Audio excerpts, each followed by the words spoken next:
מים, תריץ את הידיים. תריץ את זה. תרים רגל. איפה אמא? איפה אמא? אמא. היי. רגע, מים עוד קרים לי פה. So if you could please take us through what happened last time you went to the United States. Okay. In August 2012, my family and me decided to move to New York from Israel. I'm married to an American citizen. We have one kid that is an American citizen, one kid of ours, and we have two older kids that she has from a previous marriage. We decided to move to New York, and I was told before the move that I can arrange my papers only in the United States. So I went on a tourist visa, and when I came to the airport in August, I explained to the immigration officer what I came from. I came to live in New York, and he told me, no problem, you have to take care of the papers in time. I'm going to give you 6 months to do this, and don't overstay, and don't work illegally, of course, which I did not intend to do. And okay, we started our life there, 2 months. After we arrived, we went on a trip to Canada one night with my wife's parents. And when we came back from Canada, from one night in Montreal, we came to the border crossing, and there we met another immigration officer who decided to act differently, totally differently than the previous one. And when I came to him, we came to the border crossing, and they asked us to get out of the car and go to a further inspection, second inspection. He asked me he just asked me how come I live in New York if I have a tourist visa. And I told him what happened in the airport 2 months earlier, and then he started to attack me, and he called me a liar, and he called me mentally challenged, and other stuff that I cannot remember. Well, and then he asked me to come with him to an investigation room, and over there waited for me another big guy with a club in his hand. And the investigation started, and I felt something is wrong already, because he looked at me with a lot of hate, and I felt something was very wrong there. So he started to investigate me, took my fingerprints. Okay, that's normal, that's okay, I thought to myself. And then he asked me if I served in the Israeli army. So I was very happy he asked me this, because I was standing in front of an American, the closest friend of Israel. So of course I said, yes, everybody does it here, and I'm not different from anyone. I did my army service, of course. And then he asked me, where did you serve? And I told him I was in the paratroops as a combat soldier. So then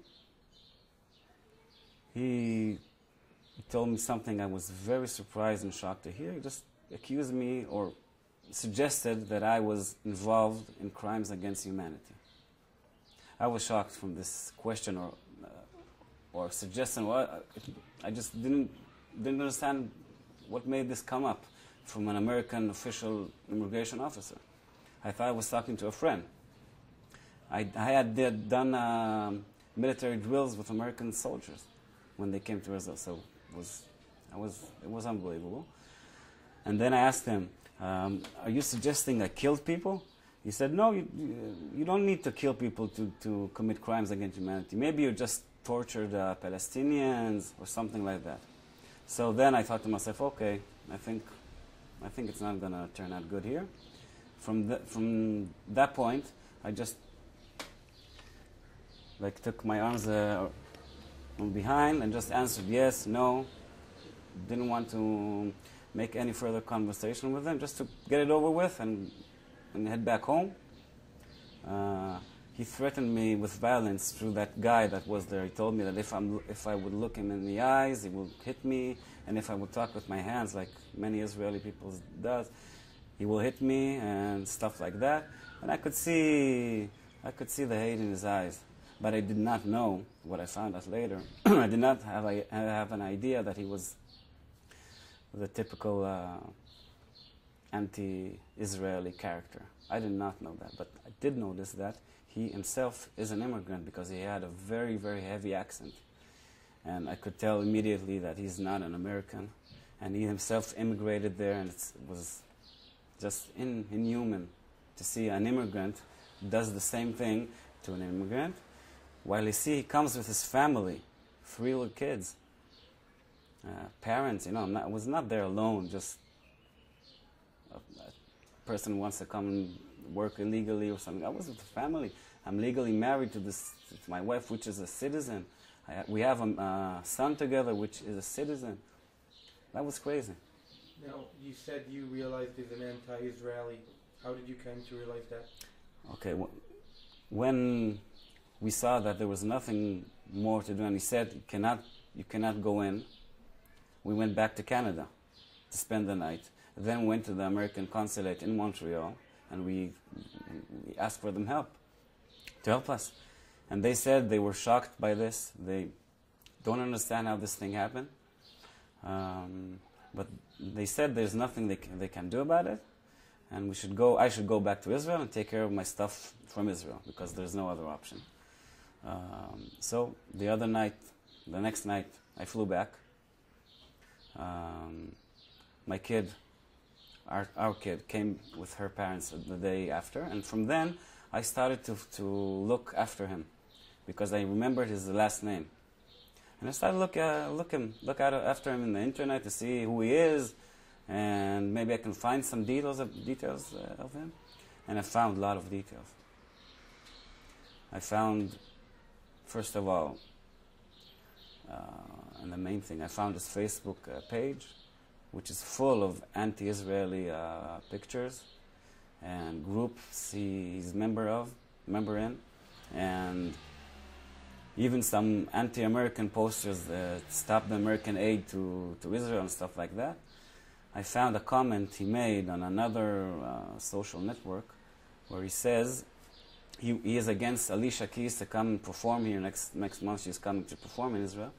And he signed a petition, and he wrote there that if, how did it go? He said that if she comes to perform here, it will be just like someone would come to perform in front of Nazis in their concentration camp to make the Nazis happy.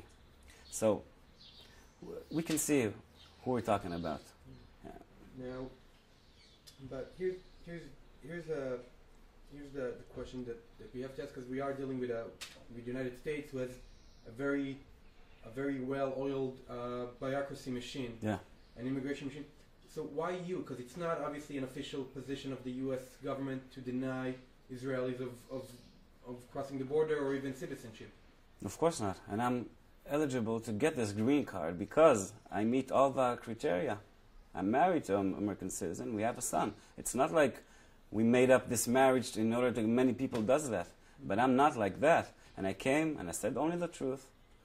And I got punished for this. I don't know why.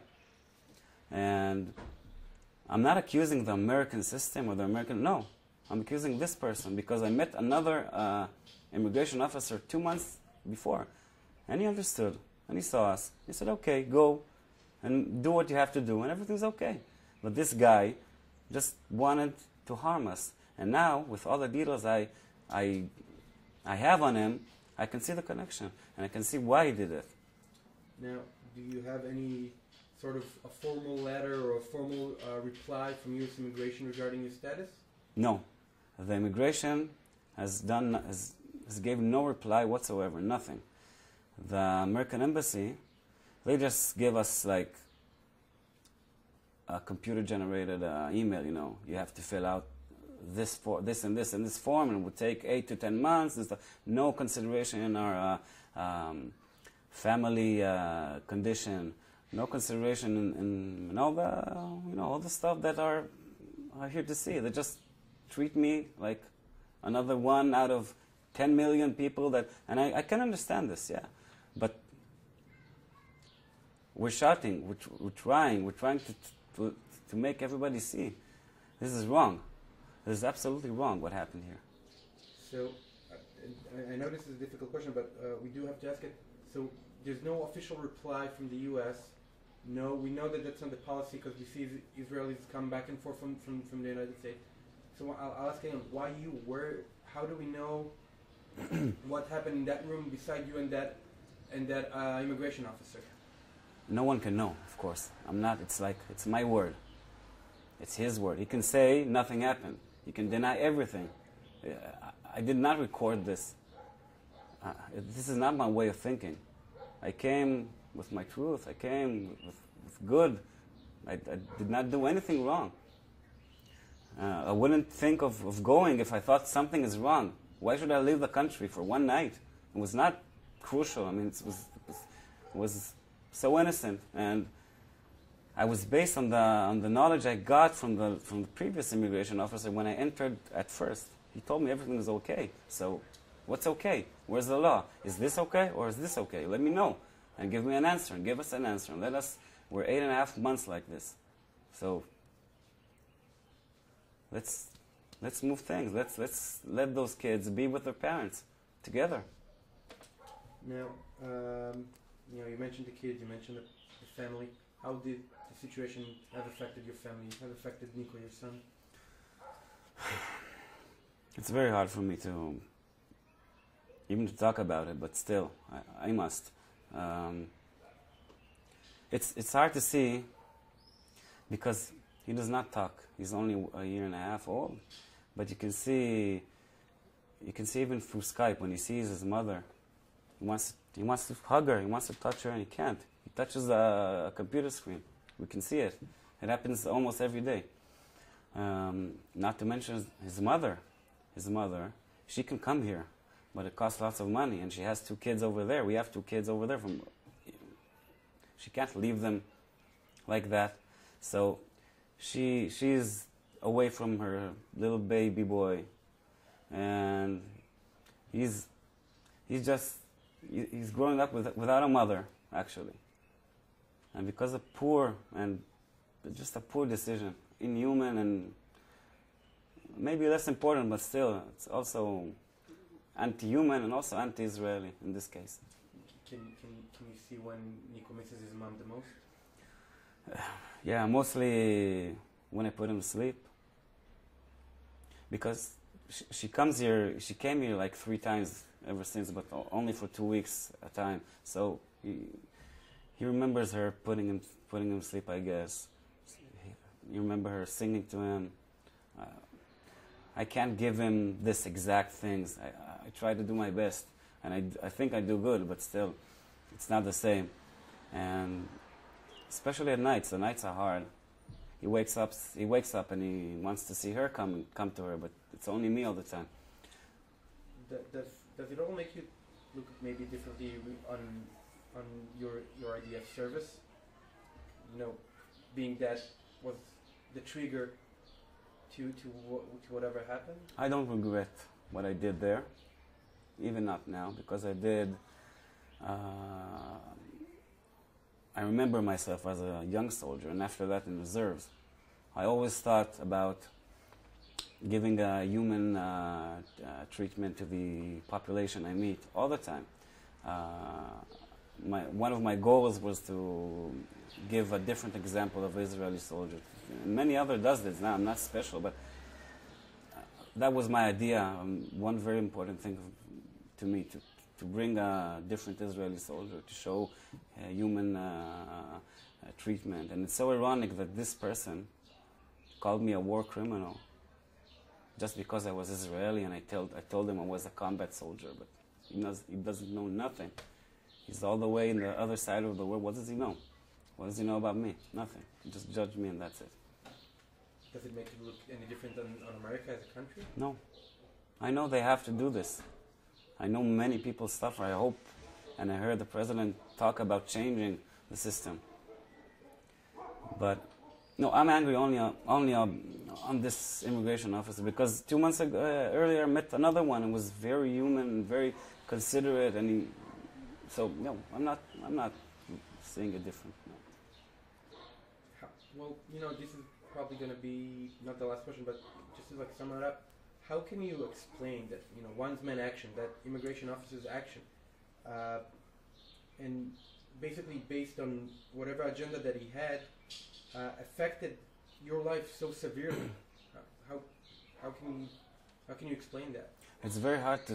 It's like it's crazy when I go to sleep and I think of it, like one word, one decision made such a mess to so many people's lives, and especially 3 little kids. It's very hard to grasp, and it's very hard to cope with it. But it's, you know, it's like a Kafka story. It's crazy. We're living a Kafka story. It's unbelievable. תראו אותו, תראו אותו. מה? הנה הוא. פיצי קטן! He's tall! He's tall! היי פיצי! מומי! כן, הוא גדל כבר. הוא גדל, סופי? כמה זמן לא ראית אותו? גדל, תראו, הוא הולך כבר. יש לו אפילו קצת טלטלים מאחורה. מי אלה? ניקו, תגיד שלום פה. היי ניקו. היי ניקו. baby shooters. OMG. היי פיצי קטן, זה קטן אתה. ניקולס, איפה גדול? איפה גדול? גדול. זה גדול? זה גדול ניקולס? בוא תראה, אתה אוהב לעשות את זה. לא, תראה, תשים את זה, תשים, אתה יודע איך לעשות. יפה, תראי פה שם. תשים עוד פעם, תשים עליך, תשים. זהו, ותגיד שלום לאמא וסופי ומקס, תגיד שלום. שלום. יופי פיצי קטן. יופי כל הראש שלו. כל הראש, יופי, אמא, כן, אמא. אמא. אמא לא פה עכשיו. עוד מעט אמא בא. עוד מעט. עוד מעט פיצי קטן, איזה יפה את המשקפיים. כן. קטן.